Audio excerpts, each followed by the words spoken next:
विद्यार्थियों के सम्मान में, विद्यार्थियों के सम्मान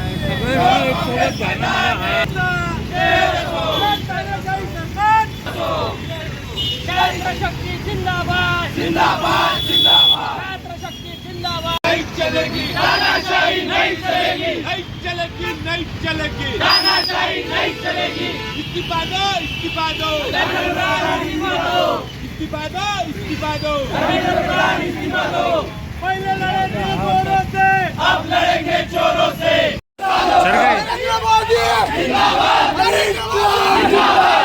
देशात आणि राज्यात जे शिक्षण घोटाळा होत आहे, पेपर फुटी होत आहे, अनेक विद्यार्थ्यांनी आत्महत्या सुद्धा केलेल्या आहे। तसेच दिल्लीच्या जंतर मंतरवर अनेक विद्यार्थ्यांचं न्याय आणि हक्कासाठी आंदोलन सुरू आहे।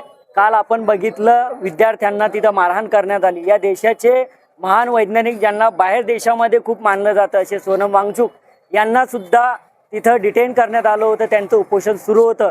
या सर्व समर्थनात आम्ही आज विद्यार्थी कृती समिती खामगाव म्हणजे राष्ट्रीय आणि राज्यस्तरीय विद्यार्थी जे संघटना आहे त्यांचे सर्व प्रतिनिधीच्या वतीने आज आम्ही उपविभागीय अधिकारी कार्यालय येथे उपविभागीय अधिकारी साहेब यांच्या मार्फत देशाचे पंतप्रधान यांना एक निवेदन सादर केलं आहे। याच्यामध्ये शिक्षण घोटाळा करणाऱ्या आरोपींना अटक करण्यात यावी व त्यांच्यावर गुन्हा दाखल करण्यात यावा।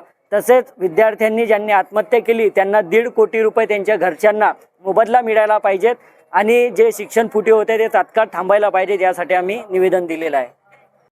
दिल्लीच्या जंतर मंतरवर जे सोनम वांगचुक यांचं उपोषण आणि अभिजित दिपके यांचं जे आंदोलन चालू आहे, विद्यार्थ्यांची वारंवार होणारी पेपर फुटी तसेच MPSC ऑफलाईन झाली पाहिजे यासाठी जे आंदोलन चालू आहे, विविध मागण्या घेऊन आज आम्ही उपविभागीय कार्यालय यांच्या मार्फत नरेंद्र मोदी साहेबांना निवेदन सादर केलेलं आहे की जो प्रश्न आहे विद्यार्थ्यांचा हा अतिशय गंभीर आहे। विद्यार्थ्यांच्या या देशामध्ये नीट पेपर फुटतो आणि 22 लाख विद्यार्थ्यांच्या आयुष्याचं नुकसान होतो, खेळ होतो। तर त्या विद्यार्थ्यांना कुठेतरी हा न्याय मिळाला पाहिजे।